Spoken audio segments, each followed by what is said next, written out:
வாழ்க வளமுடன். ஒரு ஊரில் ஒரு தாத்தா பாட்டி இருந்தாங்க. அவங்களுக்கு ஒரு பையன். அவங்க இருக்கிறத வச்சு சாப்பிட்டுன்னு இருந்தாங்க. அப்போ சொல்லுவாங்க, பாட்டி பாட்டி எனக்கு ஏதாவது ஒரு கதை சொல்லுவோம். அப்போ அவர் சொல்லுவார், தாத்தா சொல்லுவார், ஒரு பசுமா வாயில்லா ஜீவனை பற்றி நீங்கள் அனாவசியமாக இது பண்ணாதீங்க, அதை அடிக்காதீங்க அப்படின்னா. ஏன் தாத்தா அப்படி சொல்கிறீங்கன்னு, இது ஒரு இடத்துல நடந்த உண்மை அப்படின்னு அந்த தாத்தா சொல்லுவார். அப்படியா, சொல்லுங்கள் தாத்தா. ஆமாம், நாங்கள்லாம் சின்ன வயசு இருக்கும்போது என்ன சொல்லுவாங்கன்னா, எல்லோரும் வீட்டு அப்போ கிராமம் தானே, கிராமத்தில் என்ன வச்சுட்டுருப்பாங்க, ஆடு மாடு கோழி இது மாதிரிலாம் தான் இருக்கோம். அது மாதிரி இருக்க சொல்ல என்ன பண்ணுவாங்க, மாடு வளர்த்துட்டுருப்பாங்க. மாடு பசு மாடு இது ஒன்றுனால சாணி எடுத்து போடுவாங்க. அது வெரைட்டியாகவும் அதை யூஸ் பண்ணுவாங்க. அப்போ என்ன ஒரு நாள் பஞ்சம் வந்துடுது. பஞ்சம் வரும்போது எல்லாருக்கும் போடுறதுக்கு இது வேணும்ல, மாட்டுக்கு தீனி வேணும்ல, அதுக்கு என்ன புல் அனுப்புனேன். அங்கே புல்லோ இது ஒன்றாது. அப்போ ஒருத்தர் சொல்லுவார், அந்தலேருந்தாலும் சாப்பாட்டில் குறை கிடையாது, இல்லை மாட்டுக்கு தான் பஞ்சம், எதுவும் போட மாட்டாங்க. அப்போ அந்த ஊரில் ஒரு பையன் சொன்னானாம், நம்ம நாம் சாப்பிட்றோம் அதெல்லாம் கீழே தானே ஊற்றுறோம், இப்போ இந்த பசுமாட்டுக்கு ஒரு ஏற்பாடு பண்ணால் எப்படி இருக்குன்னு சொல்லிட்டு ஒரு பையன் ரெடி பண்ணானான். அவனுக்கு என்ன தான் பண்ணலான்னா 4 ஃப்ரெண்ட்ஸுங்களை கூப்பிட்டு சரி, இப்போ நீ உங்கள் வீட்டில் அரிசியெல்லாம் கழுவுறாங்கள்ல, அந்த தண்ணியை ஏற்றுக்கோ, காய்கறியெல்லாம் நறுக்கி போடுவாங்கள்ல, அதெல்லாம் ஒரு கூடையில் வச்சுக்கோங்க.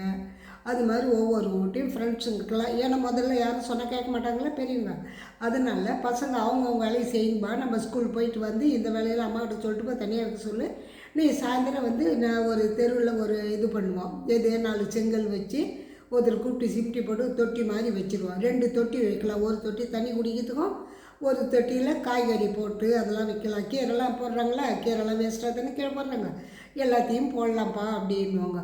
அப்படியா, அதை செய்யலாம் அப்படின்னு சொல்லிட்டு செய்வாங்க. அப்படி செய்யும்போது என்ன ஆகுதுன்னா, தினமும் மாடு குடிக்கல, குடிச்சுன்னு அதுங்க வேலையை பார்த்துட்டுருக்கோம்.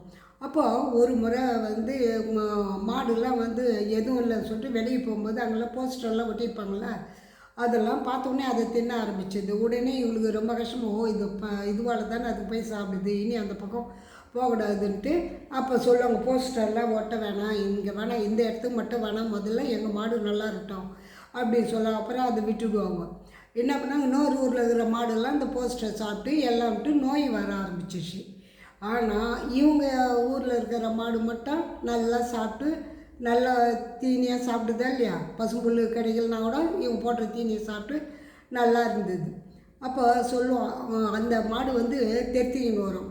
என்னான்னு பண்ணுவான், என்னத்துக்கு இது தெத்திக்கின்னு வருது அப்படின்னா, பின்னால் ஒருத்தன் அவன் கடையிலேருந்து கீரை எடுத்துடுச்சுன்னு சொல்லிவிட்டு அதை அடிக்கிறதுக்கு வராங்க.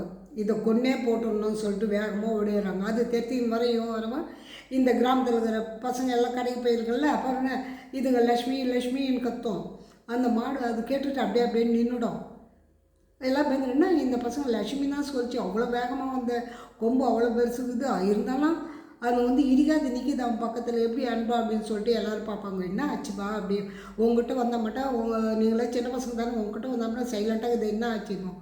அப்போ தான் சொல்லுவாங்க, நீங்கள் இது மாதிரிலாம் பண்ணுறீங்களா. அப்போ அவங்க கேட்பாங்க, நீ எதுக்கு பாடி இது ஓடியாந்த அப்படின்னு. எங்கள் இதுலேருந்து கீரை ஒரு கத்தை தின்னுச்சுப்பா, எனக்கு வேஸ்ட்டாக தானே போகுது, எனக்கு அது 10 ரூபா வந்திருக்கல அப்படின்னா.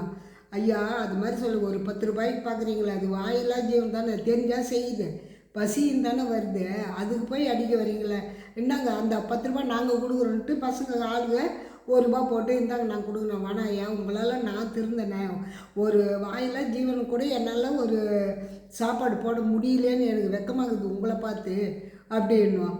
அப்படியா, அப்போ நீங்கள் தெரிஞ்சிட்டிங்களா, ரொம்ப சந்தோஷம். அப்போ நம்ம மாடு எப்படி இருக்கும், நம்ம ஊரில் இருக்கிற மாடு எந்த நோய் நொடி இல்லாத இருக்கும் அப்படின்னு சொல்லுவார் அந்த தாத்தா. தாத்தா, நீங்கள் சொன்னதே நாங்களும் கடைப்பிடிக்கிறோம், எங்கள் ஃப்ரெண்ட்ஸுங்கெல்லாம் கூப்பிட்டு நாங்களும் இதை கடைப்பிடிக்கிறோம், நம்ம டவுனுக்கு போயிட்டு அப்புறம் பார்த்துக்கலாம், இங்கே இருக்கிற வரைக்கும் நாங்கள் முயற்சி பண்ணி இதை நாங்கள் ஃபாலோ பண்ணுறோம் தாத்தா அப்படின்னா. அதுதான்டா வாயிலா ஜீவனுங்களுக்கு. நீங்கள் மாடுக்குன்னு சொல்ல, எந்த பறவைனாலும் உங்களுக்கு எப்போ கிடைக்குது என்ன கிடைக்குதோ உடனே ஒன்று போடுங்க, அது உங்ககிட்ட எவ்வளோ அன்பாக இருக்குது பாருங்கள் அப்படின்னா. அதுக்கு தான் சொல்லுவார், அன்பு உங்களுக்கு சொன்னால் புரியாது, அதை அனுபவிக்கும் போது தான் தெரியும். எல்லா ஜீவன்கிட்டையும் ஒரு அன்பு இருக்குது, அது காட்டுறதுக்கு அதுங்களுக்கு வெளியே தெரியல. நம்ம வந்து நடிக்கிறோம், அன்பு காட்டுற மாதிரி காட்டி அவனை கவுத்து விட்டுறோம். அதுதான் உண்மையான அன்பு வந்து அந்த ஜீவன் இருக்கிற மாதிரி நமக்கும் இருக்கணும்னு நினச்சிக்கோங்க. வாழ்க வளமுடன்.